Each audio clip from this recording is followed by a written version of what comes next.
انسانوں میں سے انسان دشمنی کا جن کا سب سے بڑا رول ہے، میں ان کی 2000 سالہ تاریخ کا آپ کے سامنے نقشہ رکھنا چاہتا ہوں۔ ان 1400 سال کا تو میں نے صرف 4 آپ کو پوائنٹس بتائے۔ موسیٰ سے عیسیٰ تک 1400 برس علیہم الصلاۃ والسلام، 2 مرتبہ عروج، 2 مرتبہ زوال، اشیریوں کے ہاتھوں پٹوائی، بابلیوں کے ہاتھوں پٹانا، گریکس کے ہاتھوں مرمت، رومنز کے ہاتھوں مرمت۔ یہ جو 2000 سال ہیں، کیونکہ اب تو ظاہر بات ہے 21ویں صدی شروع ہو گئی، 20 صدیاں حضرت مسیح کو پوری ہو گئی۔ پہلی بات نوٹ کیجئے، حضرت مسیح کی پیدائش ہے سن 1 قبل مسیح۔ یہ نکتہ آپ نے کبھی سنا ہے یا نہیں؟ جب ملینیم کا سلسلہ شروع ہوا تھا پچھلے سال، تو میں نے بیان کر دیا تھا کہ ایک عجیب حساب کے اندر انہوں نے غلطی کی ہوئی ہے۔ حضرت مسیح کی پیدائش ہوئی 25 دسمبر کو، سن انہوں نے شروع کر دیا، جو اس کے بعد جنوری آئی تو پہلا سال شروع ہو گیا۔ اگر جنوری سے پہلا سال شروع ہوا تو یہ 6 دن جو ہے تو اس کے پچھلے سال میں تھے، لہذا کہا جائے گا کہ Jesus Christ was born 1 year before Christ, BC۔ تو 1 قبل مسیح میں حضرت مسیح کی پیدائش ہوئی۔ یہ آخری اسرائیلی نبی اور رسول۔ یہودی علماء کی مخالفت، دشمنی، سولی پر چڑھوا دینا میں بیان کر چکا ہوں۔ سن 33 عیسوی میں جبکہ حضرت مسیح کی عمر 33 برس تھی، اللہ تعالیٰ نے انہیں زندہ آسمان پر اٹھا لیا، لیکن یہودیوں نے اپنے خیال کے مطابق انہیں سولی پر چڑھوا دیا، ان کی موت واقع ہو گئی۔ اگرچہ اس کے بعد یہ اختلاف ہے ان میں، یہودی کہتے ہیں وہ سولی پر چڑھ گیا، ختم ہوا، مر گیا۔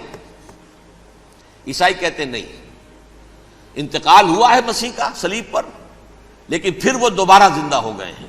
ان کی لاش ایک غار میں رکھ دی گئی تھی، وہاں ریزریکشن ہو گیا، ان کا وہاں سے بعد الموت وہیں ہو گیا، اور پھر انہیں اللہ نے زندہ آسمان پر اٹھا لیا۔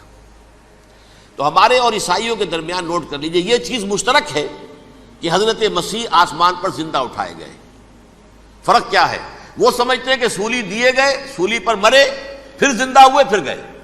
ہم سمجھتے ہیں کہ نہیں، وما صلبوہ وما قتلوہ، انہوں نے نہ صلیب دے سکے انہیں اور نہ انہیں قتل کر سکے، بل رفع اللہ الیہ، اللہ نے اٹھا لیا۔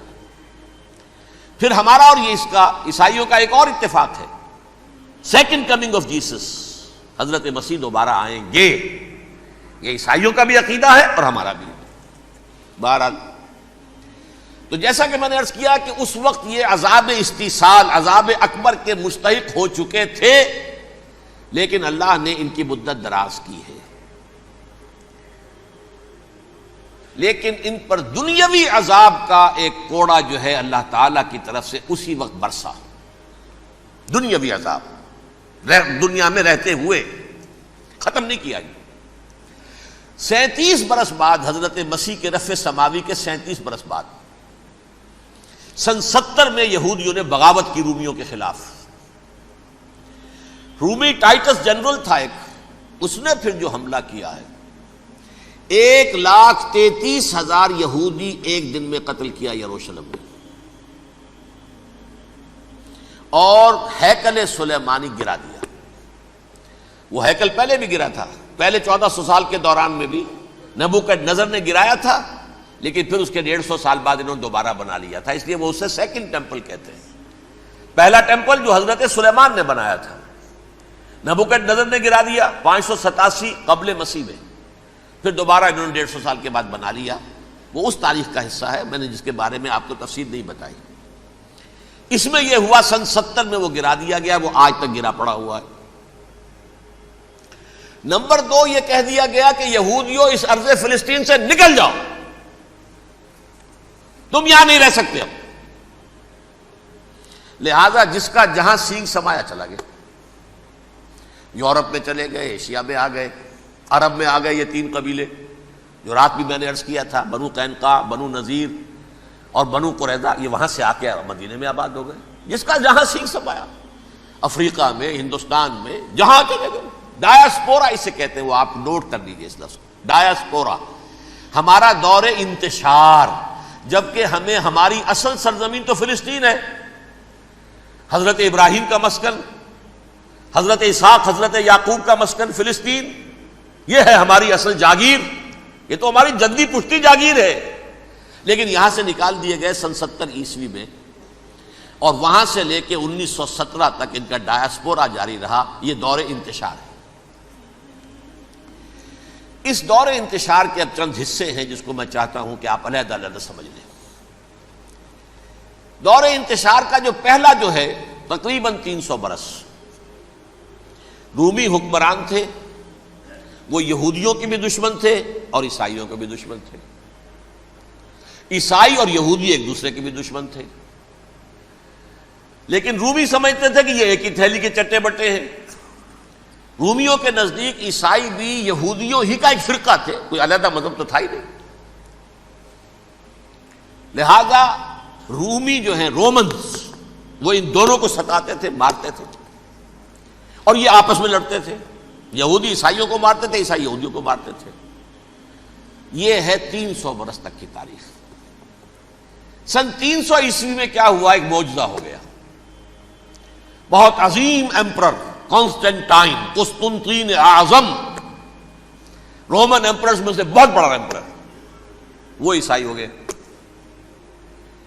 اب تو معاملہ بالکل تلپٹ ہو گیا، پوری سلطنت عیسائی ہو گئی۔ اب عیسائیوں کے عیش ہو گئے اور یہودیوں پہ مار پڑنی شروع ہوئی۔ اب عیسائیوں کا آپ خود سوچئے کہ جنہیں وہ خدا بنا بیٹھے ہیں، خدا کا بیٹا قرار دے رہے ہیں، ان کے قاتل کون؟ یہودی بدماش۔ لہذا ان کی وہ پٹائی شروع ہوئی ہے یورپ میں، پوری رومن امپائر میں، انہیں ذلیل کیا گیا۔ شہروں میں آمد بند، علیحدہ رہو، گھیٹوز کے اندر رہو۔ یہودی کا نام جو ہے وہ گالی بن گیا، جیسے آج بھی یہودی گالی کہتے ہیں، جیسے خنزیر کا لفظ۔ آخر وہ بھی اللہ کی مخلوق ہے، لیکن آپ کو معلوم ہے کوئی شخص زبان پر نام نہیں لانا چاہتا خنزیر کا، سور کا، ہے تو مخلوق وہ بھی ایک حیوان ہے۔ ایسے ہی یہ ہے یہودی، یہودی گالی، جیوٹ گالی۔ لہذا ایک طرف تو ان دونوں کے درمیان دشمنی، جس کو قرآن کہتا ہے وَأَغْرَيْنَا بَيْنَهُمُ الْعَدَاوَةَ وَالْبَغْضَاءَ، ہم نے ان کے مابین دشمنی جو ہے پیدا کر دی۔ اور جب یہ پوری سلطنت عیسائی ہو گئی تو قافیہ تنگ ہو گیا یہودیوں کا۔ اب آئیے 571 عیسوی، یعنی جب کہ ڈایاسپورا کو کتنا عرصہ ہو چکا تھا؟ 500 برس۔ سن 70 سے شروع ہوا نا ڈایاسپورا، جب ٹائٹس نے گرایا ہے ہیکل کو اور نکال باہر کیا انہیں فلسطین سے، بھاگ جاؤ یہاں ایک یہودی بھی نہیں رہے گا، فلسطین سے نکال دیے گئے۔ اس کے پورے 500 برس بعد سن 571 عیسوی میں حضور کی پیدائش ہوئی، ولادت باسعادت محمد الرسول اللہ صلی اللہ علیہ وسلم۔ 610 میں آپ پر وحی کا آغاز ہوا، لیکن حضور کے ساتھ ان کا معاملہ کیا رہا؟ اول تو جب کہ حضور ابھی مکے ہی میں تھے، یہودیوں نے ریشہ دوانیاں شروع کر دی حضور کے خلاف۔ قریش مکہ کو سکھاتے تھے، پڑھاتے تھے، ان سے یہ پوچھو، ان سے یہ پوچھو، یہ اس طرح تنگ کرو، ان سے یہ امتحان لو، یہ آپ کے علم میں ہے۔ سورہ بنی اسرائیل میں، سورہ کہف میں وہ سوالات، جو امتحانی سوالات آئے تھے، ذوالقرنین کون تھا، اصحاب کہف کون تھے، تم رسول بنے پھرتے ہو تو بتاؤ، اور یہ روح کی حقیقت کیا بتاؤ۔ یہ ساری ریشہ دوانیاں کر رہے تھے بیٹھے ہوئے، ابھی وہیں پر حضور ابھی پہنچے بھی نہیں۔ ہجرت فرما کر حضور تشریف لے آئے تو حضور نے، جسے ماسٹر سٹروک کہا جائے گا، یعنی اسٹیٹس مین شپ کا ماسٹر سٹروک، آپ نے مدینے میں آتے یہودیوں کے ساتھ پیکٹ کر دیا، جوائنٹ ڈیفنس پیکٹ آف مدینہ، کہ اگر مکے والے ہم پر حملہ کریں گے تو ہم مل جل کر ایک قوم کی حیثیت سے مقابلہ کریں گے۔ یہ میثاق مدینہ کہلاتا ہے، جس کے بہت غلط معنی پہنائے جا رہے ہیں آج کل۔ بہرحال میں موضوع میرا چونکہ یہ نہیں، میں ادھر نہیں جاؤں گا۔ لیکن ہوا کیا؟ ہر مرتبہ یہ خیانت کے مرتکب ہوئے، ان نے جو عہد کیے تھے ان سے پھرے، اندر ہی اندر سازش، ریشہ دوانی، حضور کی بدترین دشمنی۔ سورہ نساء کی آیت نمبر 12 میں 14 میں 13 میں فرمایا ہے لا تزال تطلع علی خائنۃ منہم، اے نبی ہمیشہ آپ کے علم میں ان کی طرف سے خیانتیں، بددیانتیاں آتی رہیں گی. اور بار بار وہ مسلسل جنگ کی آگ بھڑکاتے تھے.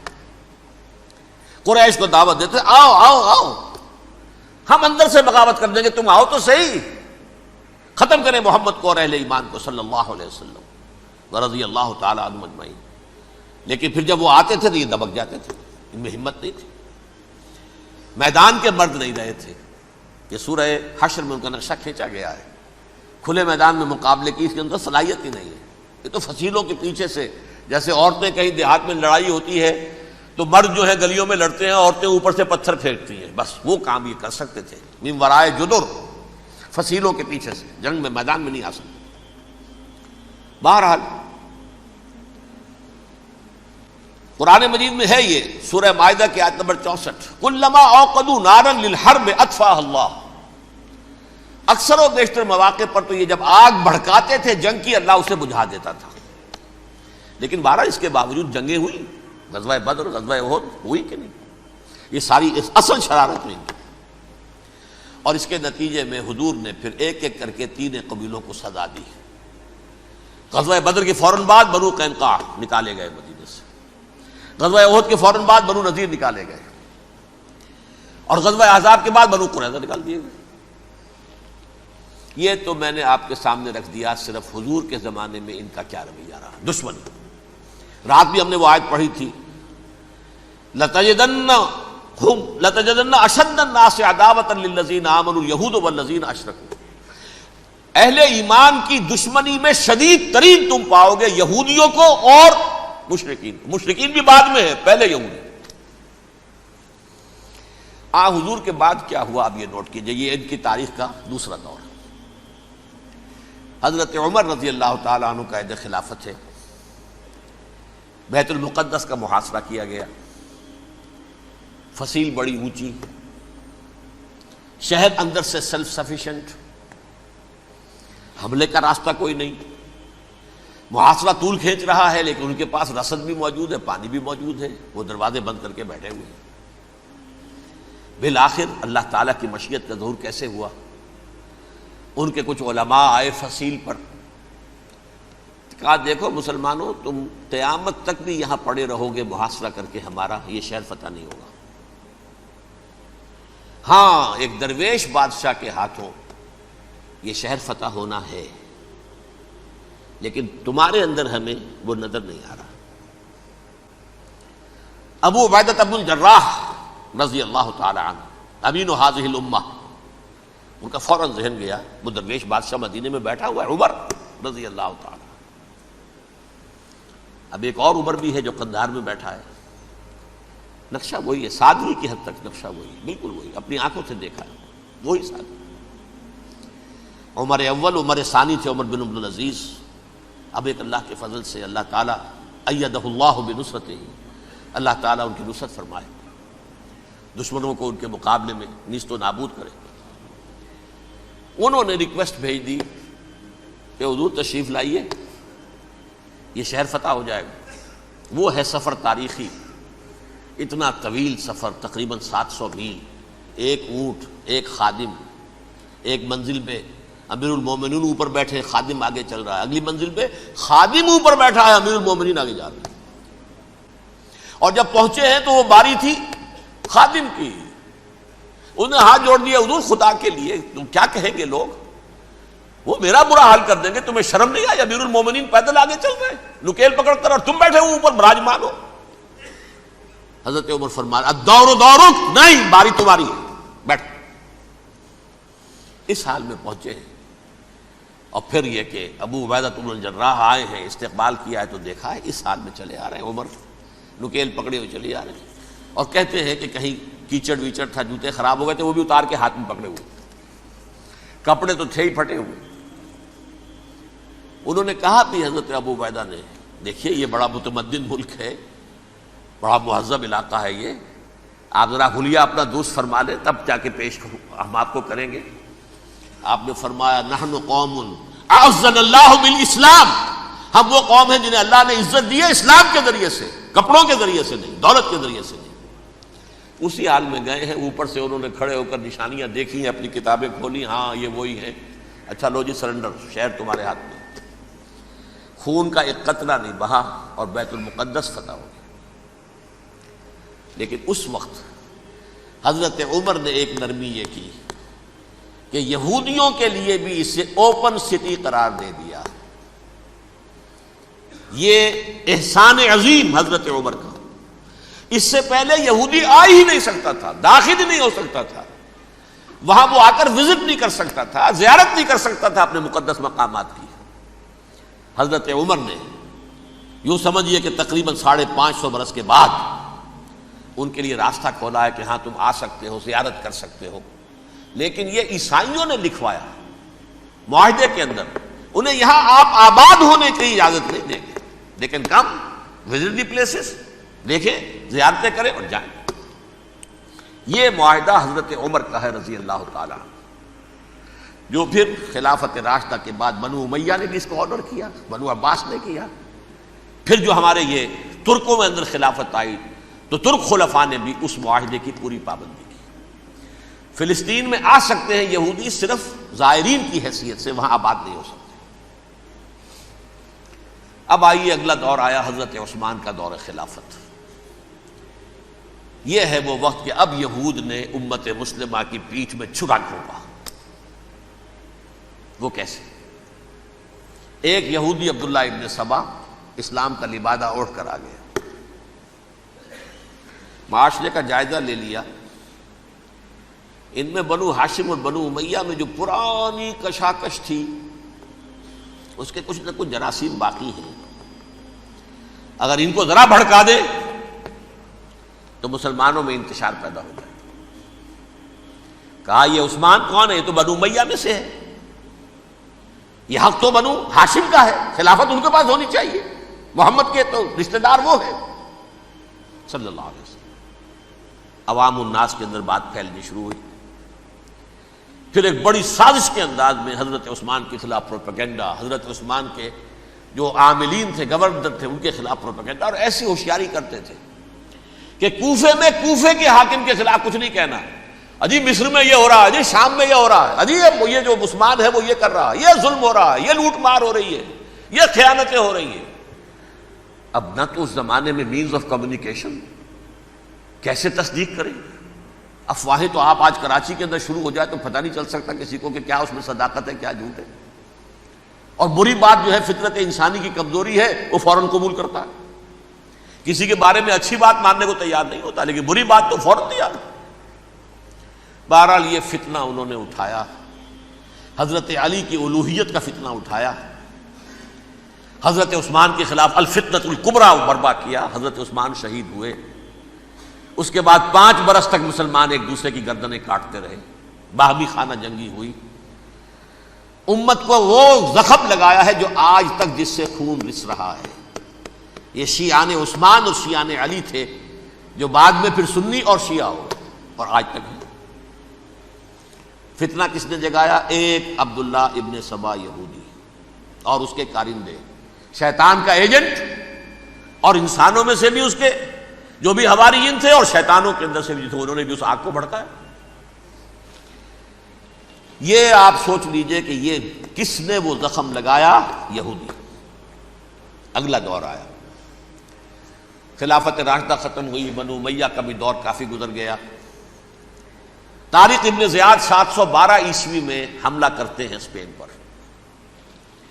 اسپین اس وقت عیسائیت کا بہت بڑا گڑھ، بہت بڑا گڑھ، بڑے کٹر ترین عیسائی جو ہے وہ اسپین میں تھے، لہذا یہودیوں کی وہاں بہت پٹائی ہوتی تھی، بہت پٹائی ہوتی، یہ میں بتا چکا ہوں، دشمنی تھی ان کی تو چلی آ رہی تھی عیسائیوں کے ہاتھوں یہودیوں کی، وہ تو سن 300 عیسوی سے ایمپرر کانسٹنٹائن کے بعد سے شروع ہو گئی تھی۔ اس حوالے سے یہودیوں نے اس وقت چالاکی یہ برتی، کچھ راستے واسطے بتائے، کچھ مدد کی طارق ابن زیاد کی۔ طارق ابن زیاد نے انہیں اپنا محسن سمجھا، ہسپانیہ فتح ہو گیا تو یہودی چونکہ محسنین کی فہرست میں آ چکے تھے، انہیں بہت اقتدار نصیب ہوا، بڑی سپورٹ مسلمانوں نے دی۔ ان کے بڑے بڑے علماء جو ہیں اسی دور کے اندر پیدا ہوئے، بڑے بڑے تھنکرز ان کے اسی دور میں پیدا ہوئے۔ بن گوریون جو کہ ایک وزیر اعظم تھا اسرائیل کا، اس نے یہ لکھا ہے اپنی کتاب میں، Muslim Spain was the golden era of our diaspora. وہ ڈائسپورا جو 70 عیسوی سے شروع ہوا تھا اور 1917 عیسوی تک جاری رہا ہے، اس میں سے گولڈن ایرا ہمارا جو تھا وہ مسلم اسپین تھا. ہسپانیہ میں بیٹھ کر ہم نے عیش کیے. لیکن وہاں سے انہوں نے اور جو کچھ کیا، یہ تو داستان کے تو بہت سے گوشے ہیں، لیکن میں جس اسٹریٹ لائن میں چل رہا ہوں اس کے اعتبار سے ایک بات سمجھ لیجیے. وہاں بیٹھ کر انہوں نے اب عیسائیت کی پیٹھ میں چھرا گھونپا، پروٹیسٹنٹ مذہب پیدا کیا، تقسیم کر دیا. جیسے شیعہ سنی کی تقسیم، عبداللہ ابن سبا، رومن کیتھولک اور پروٹیسٹنٹ کی تقسیم، یہودی علماء. ہوتا کیا تھا؟ ہسپانیہ کی یونیورسٹیاں ہیں، کارڈووا میں ہے، ٹولیڈو میں ہے، گریناڈا میں ہے، غرناطہ، قرطبہ، تولیتلا، اور وہاں آتے تھے لوگ. فرانس سے چلے آ رہے ہیں نوجوان پڑھنے کے لیے، جرمنی سے چلے آ رہے ہیں، اٹلی سے چلے آ رہے ہیں. 3 ہی ملک قریب ترین پڑھتے ہیں سینٹرل جو یورپ کے ہیں. یہاں پر جو ہے وہ اسلام جو نور پھیلا رہا تھا اس سے بھی مستفیض ہوئے. جہالت کے جو ہے پردے ان کے وہ چھٹے. اس کے ساتھ ہی وہ یہودی وہاں ان کے اندر جو جراثیم داخل کر رہے تھے وہ اس عیسائیت کے خلاف بغاوت، جو اس وقت دنیا میں عیسائیت اس وقت تھی. پوپ کا راج تھا دنیا میں اس وقت. یورپ میں جو عیسائیت تھی اس میں ایک طرف بادشاہ تھے، لیکن بادشاہوں کی حیثیت وہاں پر یوں سمجھ لیجئے کٹ پتلیوں کی تھی. اصل قوت پوپ کے ہاتھ میں تھی. اور پوپ کو انہوں نے جیسے قرآن نے کہا اتخذوا احبارهم ورهبانهم اربابا من دون اللہ، کیونکہ سینٹ پال نے شریعت موسوی ساقط کر دی تھی تو اب شریعت تھی ہی نہیں. پوپ کو اختیار تھا جس چیز کو چاہے حلال قرار دے دے، جس چیز کو چاہے حرام قرار دے دے. اتخذوا احبارهم ورهبانهم اربابا من دون اللہ. انہوں نے کہا صاحب یہ پوپ کس بلا کا نام ہے، یہ بھی انسان ہے. بات تو ٹھیک تھی نا، اصل حیثیت تو کتاب کی ہونی چاہیے نا، ڈیوائن بک، دی ریویلڈ اسکرپچر. لہذا اور یہ کتاب ہر شخص پڑھ سکتا ہے. کوئی پوپ کے باپ کو جو ہے کوئی اس کے لیے پروپرائٹری رائٹس تو نہیں ہے کہ صرف پوپ پڑھ سکتا ہے یا پادری پڑھ سکتے ہیں. ہم بھی پڑھ سکتے ہیں، ہم بھی سمجھ سکتے ہیں. یہ باتیں تھی کہ جن کو بڑھا چڑھا کر بیان کر کے اور پوپ کا اقتدار ختم کرا دیا اور توجہ مرکوز کر دی بائبل کی طرف. اب بائبل میں بڑا حصہ تو اولڈ ٹیسٹامنٹ کا ہے. نتیجہ کیا ہوا؟ یہود کی عظمت پروٹیسٹنٹس کے نزدیک مسلم ہو گئی. اصل قوم تو یہ ہے. وہ دشمنی بدلی کہ نہیں بدلی؟ موسیٰ کے امتی یہ ہے، تورات موسیٰ کو دی گئی، ابراہیم کی نسل یہ ہے. لہذا وہ جو دشمنی تھی، جو عداوت تھی کہ ہمارے خدا کو سوری چڑھانے والے ہیں یہ بدماش، اس کا ازالہ ہوا اس پروٹیسٹنٹ مذہب کے نتیجے میں. یہ میں اب آپ کو بتاتا ہوں کہ ایک نتیجہ وہ نکلا ہے جسے برٹرنڈ رسل نے بیان کیا ہے. اس کی کتاب ہے ان پریز آف آئیڈلنس، صفحہ 108.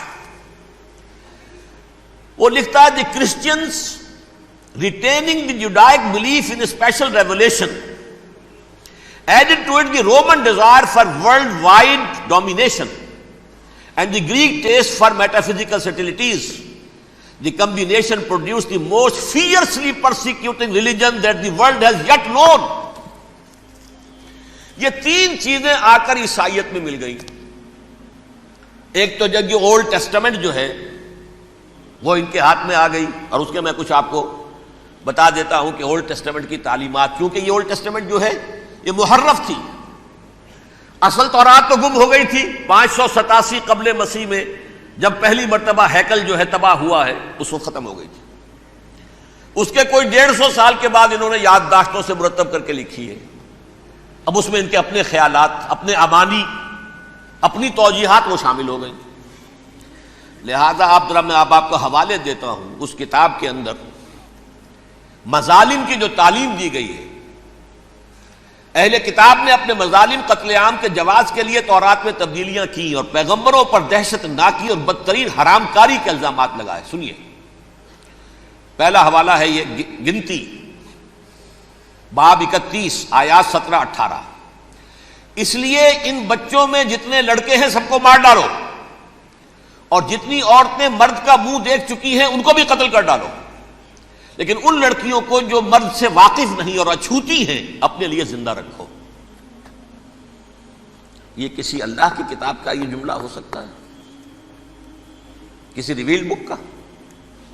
اور سنیے، یہ ہے استثناء ڈیٹرانومی باب 20 آیت 16-18. پر ان قوموں کے شہروں میں جن کو خداوند تیرا خدا میراث کے طور پر تجھ کو دیتا ہے، کسی ذی نفس کو جیتا نہ بچا رکھنا، جیسا خداوند تیرے خدا نے تجھ کو حکم دیا بالکل نیست کر دینا. مرد، عورتیں، بچے، بوڑھے سب ختم. یہ کتاب مقدس ہے. اور سنیے، سیموئیل باب 27 آیت نمبر 9. اور داؤد نے اس سرزمین کو تباہ کر ڈالا اور عورت مرد کسی کو جیتا نہ چھوڑا. نمبر 4، ان سب آباد شہروں کو ماں، عورتوں اور بچوں کے بالکل نابود کر ڈالا. کتاب استثناء باب 3 آیت 6. یہ ہے جو کہہ رہا ہے برٹرنڈ رسل، کرسچینٹی میں آ کر اب یہ تین چیزیں شامل ہو گئی. ایک تو یہ باربیرین یہ تعلیم جو ہے، اور یہ مذہب کے نام پہ تعلیم، یہ کتاب مقدس کی تعلیم. نمبر 2، رومنز کے اندر جو ایک تمنا تھی ورلڈ ڈومینیشن کی، وہ عیسائیت کے اندر آ گئی. اس لیے کہ پوری رومن امپائر جو ہے عیسائی ہو گئی، تو اسے وراثت کے اندر ورلڈ ڈومینیشن کی جو ایک تمنا تھی وہ مل گئی. اور پھر یہ کہ انہوں نے جو توہمات تھے یونانیوں کے، ان کو بھی اپنے ہاں مختلف شکلوں کے اندر جمع کر لیا. ان تین چیزوں کا the combination produced the most fiercely persecuting religion that the world has yet known. اس کے نتیجے میں دنیا میں تاریخ انسانیت کے اندر جو بدترین خونخوار ترین مذہب ہو سکتا ہے وہ شکل عیسائیت نے اختیار کی. اور اس کا مظہر عتم کیا تھا؟ نوٹ کیجئے، صلیبی جنگیں. ایک بات ٹائم ٹیبل کے اعتبار سے نوٹ کر لیجئے گا. فرسٹ ملینیم ختم ہوا، سیکنڈ شروع ہوا. ان کے 1000 سال ختم ہوئے تو 11ویں صدی میں سیکنڈ ملینیم شروع ہوا، تو پہلی صلیبی جنگیں ہوئی. لاکھوں مسلمان قتل کیے. صرف یروشلم کے اندر اتنا خون بہایا ہے کہ خود ان کے ہسٹورینز لکھتے ہیں کہ جب ان صلیبیوں نے جب گھوڑوں کے ساتھ وہ چل رہے تھے گلیوں میں، تو ان کے گھوڑوں کے گھٹنوں تک خون کی ندی بہہ رہی تھی. جہاں سے گزرے ختم کرتے چلے گئے، آبادیاں کی آبادیاں ختم کر دی. اگرچہ اس کروسیڈ میں گیہوں کے ساتھ گھن بھی پسا، یہودی بھی بہت مارے گئے. یہ فرانس سے، جرمنی سے جب یہ کروسیڈرز آ رہے تھے، 3000 میل کا سفر طے کر کے آئے تھے. سوچئے تو صحیح. اربن ثانی پوپ جو تھا، آگ لگا دی تھی اس نے پورے یورپ کے اندر. شرم سے ڈوب مرو، تمہارے مقدس علاقے مسلمانوں کے ہاتھ میں. انفیڈلز، یہ کافر، یہ مرتد، یہ ملحد. مسیح جہاں پیدا ہوا، مسیح کو جہاں سولی دی گئی، وہ کہاں ہے؟ ان کے ہاتھ میں. وہ آگ لگائی ہے، 3000 میل کا فاصلہ طے کر کے یہ قومیں آئی ہیں وہاں، اور جو تباہی مچائی ہے انہوں نے. تاریخ انسانی میں ایسی بربریت کی کوئی مثال. اور یہ ان کے اپنے ہسٹورینز لکھتے ہیں. شرم کے مارے ایسے محسوس ہوتا ہے جیسے ان کی گردنیں جھکی جا رہی ہیں.